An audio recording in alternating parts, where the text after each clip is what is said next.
And welcome to my channel mom story by Sahana. तो आज के इस एपिसोड में हम बात करेंगे होम स्टडी रिपोर्ट के बारे में। इनफैक्ट होम स्टडी फॉर्म को किस तरह से भरना है। इस एपिसोड में हम देखेंगे कि ये फॉर्म आपको कहाँ पे मिलेगा, इसमें किस तरह के सवाल होते हैं और इन सवालों का आपको कैसे जवाब देना है या फिर किस तरह से आपको इन सवालों की तैयारी करनी है। तो चलिए शुरू करते हैं फिर आज का एपिसोड। इससे पहले कि हम आज का ये एपिसोड स्टार्ट करें, मैं आप लोगों को ये बता देना चाहती हूँ कि अगर आपको कोई भी क्वेरी है, आपकी कोई और डाउट्स आते हैं, तो उन डाउट्स को आपको क्लियर करना है तो या तो आप नीचे कमेंट सेक्शन में आप कमेंट्स कर सकते हैं, अपने सवाल पूछ सकते हैं, या फिर आप मुझे मेल भी कर सकते हैं और मेरा मेल आईडी है momstoryby.sahana@gmail.com। तो चलिए लेट्स गेट स्टार्टेड।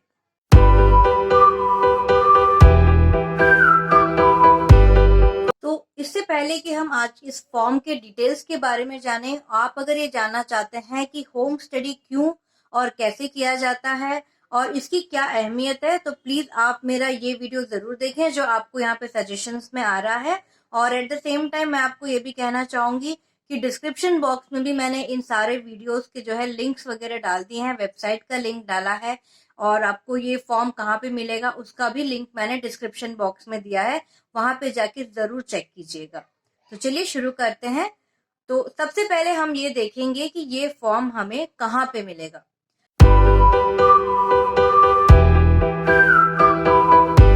तो सबसे पहले तो हम क्रोम में जाएंगे।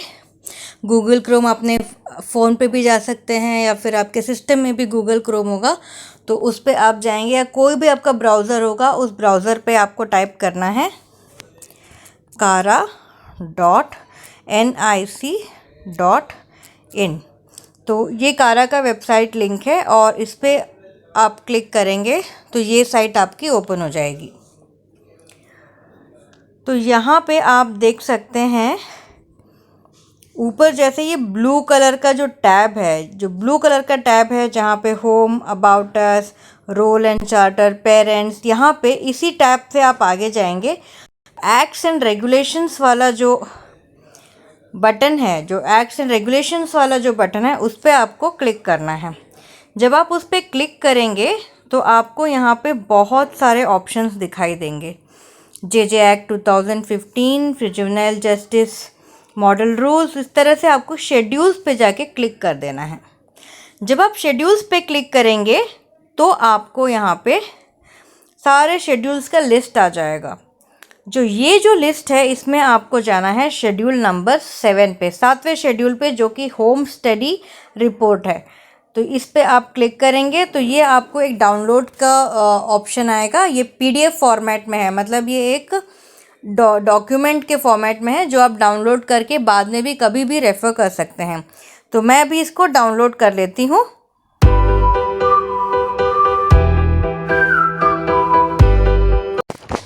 तो ये जो फॉर्म है ये आपको कारा के साइट पे मिल जाता है। तो इस फॉर्म में जो है आपको क्या क्या फिलअप करना है, एक बार एक जनरल मैं आपको गो थ्रू करा देती हूँ इसमें, फिर हम इसके अंदर जो भी क्वेश्चंस हैं उसके बारे में डिस्कस करेंगे। तो इसमें मेनली जो बेसिक डिटेल्स आपको भरने हैं, इसमें आपका नाम भरना होगा, मिस्टर, मिस, जो भी एडॉप्शन कर रहे हैं, मतलब प्रोस्पेक्टिव एडॉप्टिव पेरेंट हैं, उन्हें अपना नाम इसमें भरना होगा। इसके अलावा यहाँ पे केयरिंग्स का रजिस्ट्रेशन नंबर, रजिस्ट्रेशन डेट डालना होगा, मतलब जिस दिन भी आपने रजिस्ट्रेशन किया उस दिन आपको एक रजिस्ट्रेशन नंबर मिलेगा कारा के थ्रू। तो वो रजिस्ट्रेशन नंबर और जिस दिन आपने रजिस्टर किया वो डेट आपको इसमें फिलअप करना है।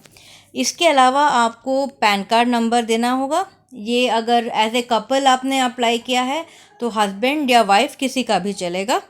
आधार कार्ड नंबर आपको देना होगा इफ़ इट इज़ एप्लीकेबल या अवेलेबल, और पासपोर्ट नंबर देना होगा अगर आप एक फॉरेनर हैं जो इंडिया में रहते हैं या फिर आप ओवरसीज़ कंट्री के सिटीज़न हैं आप। इसके अलावा जो है इसमें सोशल वर्कर का नाम आएगा और उन्होंने किस दिन आपका होम विज़िट किया। अभी क्योंकि कोविड का क्राइसिस चल रहा है, पैंडमिक है, तो ज़्यादातर जितने भी होम स्टडीज़ हो रहे हैं वो जूम कॉल के ऊपर हो रहे हैं और बहुत ही कम ऐसे सिचुएशंस हैं जहाँ पे घर जाके होम स्टडी कर पा रहे हैं इस सिचुएशन में जो सोशल वर्कर्स हैं। तो सिचुएशन के हिसाब से चीज़ें चेंज होती रहती हैं, लेकिन जो फॉर्म है या फिर जो फॉर्मेट है वो यही यूज़ हो रहा है। तो इस फॉर्म का जो है वो 2 पार्ट्स है। पार्ट 1 जो है वो प्रोस्पेक्टिव एडॉप्टिव पेरेंट्स को भरना होगा, और इसका जो पार्ट 2 है वो जो है सोशल वर्कर को भरना होगा, जो कि आपका स्पेशलाइज्ड एडॉप्शन एजेंसी या फिर डीसीपीयू से या फिर ये स्टेट एडॉप्शन रिसोर्स एजेंसी से या फिर कारा की तरफ से आए होंगे। उस सोशल वर्कर को ये फॉर्म भरना होगा, पार्ट 2 इसका।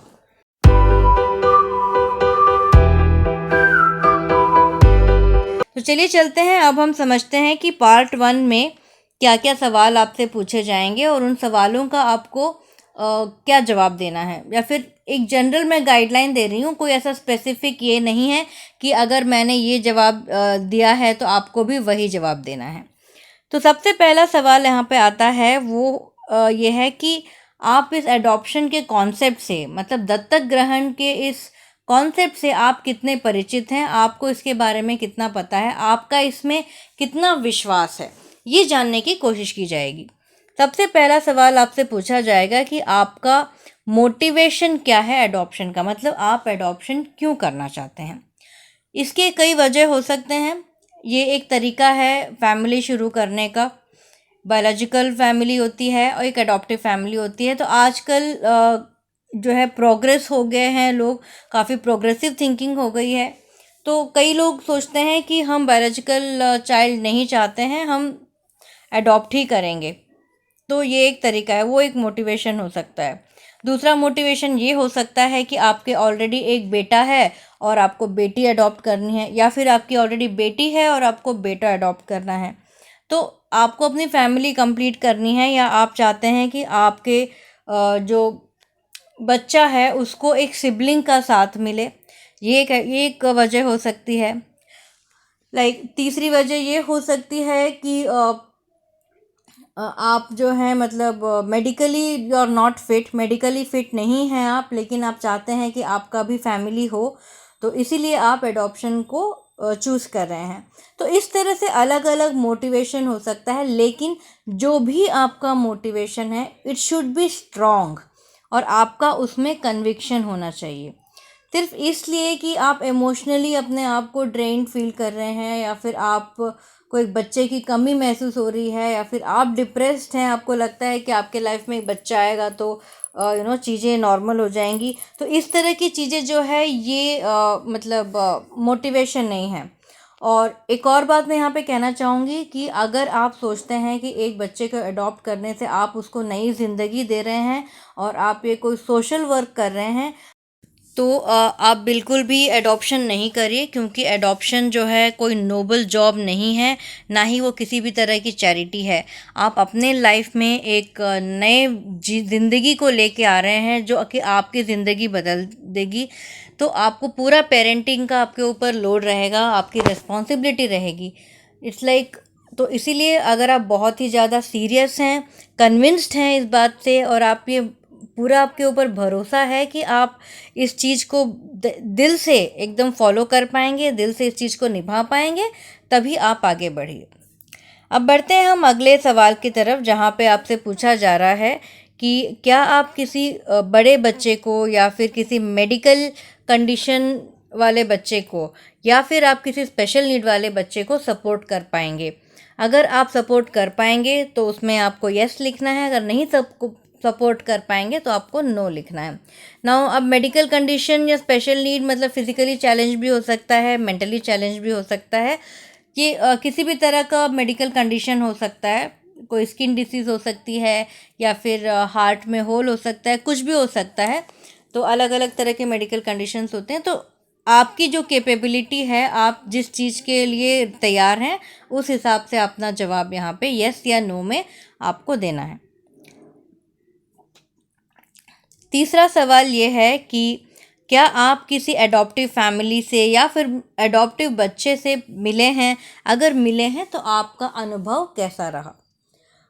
अगर आपका किसी भी ऐसे अडॉप्टिव फैमिली से आप संपर्क में नहीं आते हैं तो मेरी यही सलाह रहेगी कि इससे पहले कि आप रजिस्ट्रेशन करें, प्लीज़ आप किसी काउंसलर से मिलिए या फिर कोशिश करिए कि कोई और अडॉप्टिव फैमिली से मिलिए, उनसे समझिए, प्रोसेस को समझिए, उनके एक्सपीरियंसेस को समझिए।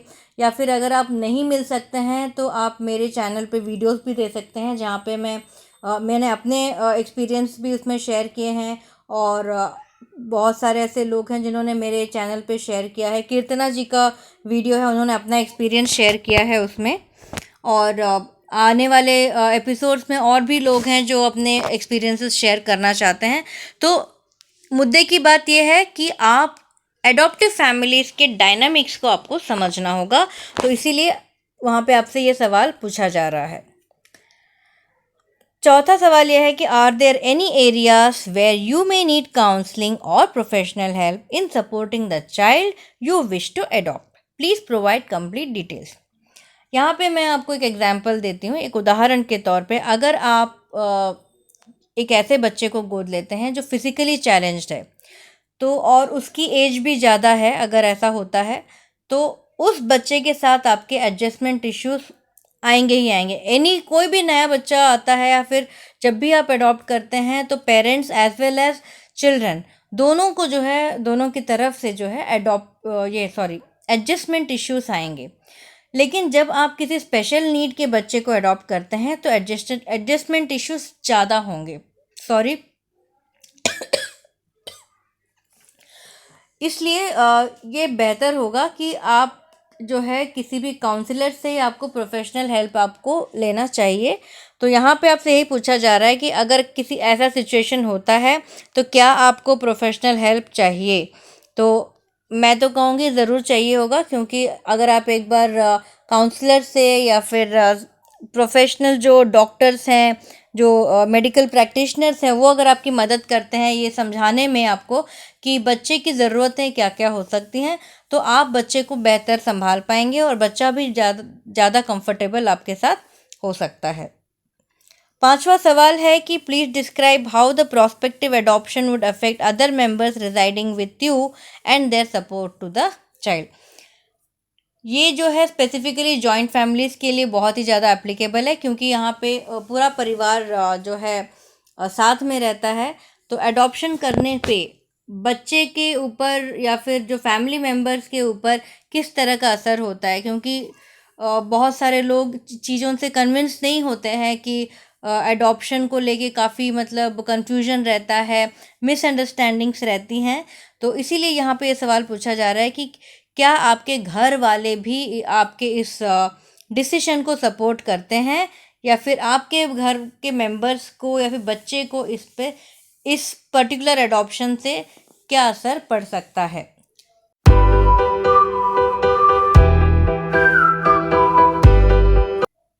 अब हम आ जाते हैं और थोड़ा सिंपल फॉर्म के ऊपर। यहाँ पे खाली आपको फैमिली बैकग्राउंड इन्फॉर्मेशन वगैरह भरना है, जो कि बहुत ही आसान है।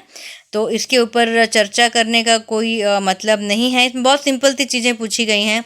कॉन्टैक्ट नंबर है, आप कौन सी भाषा बोलते हैं, आपकी शादी कब हुई थी, आपका क्या एजुकेशनल क्वालिफिकेशन है, आप कहाँ काम करते हैं, आपका हेल्थ स्टेटस क्या है, वगैरह वगैरह। और आपको यहाँ पे एक अपना फ़ोटोग्राफ लगाना है। प्रोस्पेक्टिव एडॉप्टिव पेरेंट्स का फ़ोटोग्राफ मांगा गया है। इसके अलावा जो है आपके पेरेंट्स के बारे में इंफॉर्मेशन मांगी गई है। सिमिलर नाम, उनका एज क्या है, ऑक्यूपेशन क्या है, ये सब चीज़ें मांगी गई है। और अगर आपके कोई बड़े बच्चे हैं, आप सेकेंड टाइम अडॉप्ट कर रहे हैं, या फिर आप का बायोलॉजिकल चाइल्ड है और आप अभी सेकेंड जो आपका बच्चा है उसे अडॉप्ट कर रहे हैं, तो आपके बड़े बच्चे के डिटेल्स यहाँ पे आपको डालने होंगे। उसके बाद और बाकी जो भी फैमिली मेम्बर्स हैं जो आपके साथ अगर रहते हैं तो उनका डिटेल्स यहाँ पे आपको भरना होगा। दैट इज़ क्लॉज 3 में।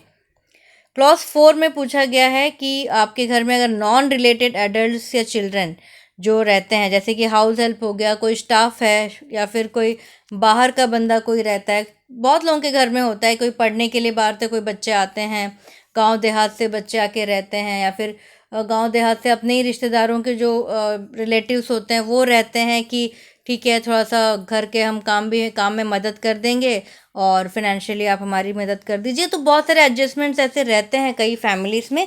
तो अगर कोई आपके नॉन रिलेटेड कोई मेंबर्स हैं तो उनका डिटेल्स जो है आपको यहाँ पे देना होगा।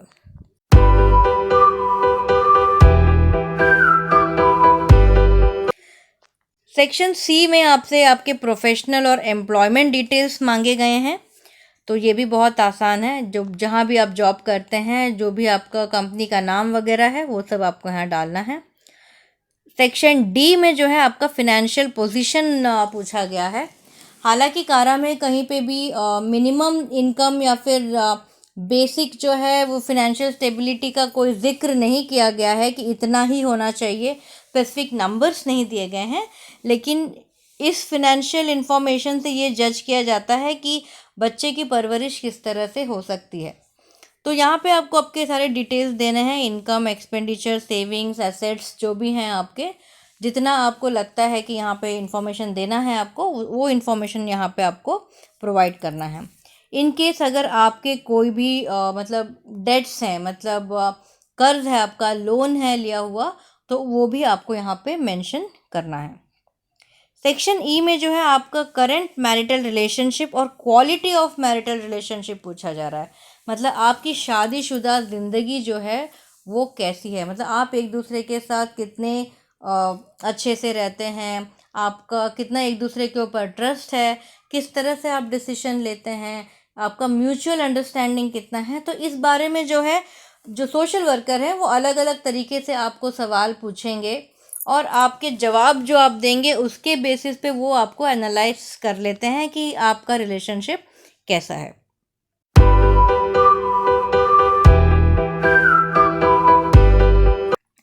सेक्शन एफ में जो है एटीट्यूड ऑफ ग्रैंड पेरेंट्स और एक्सटेंडेड फैमिली मेम्बर्स के बारे में पूछा जा रहा है।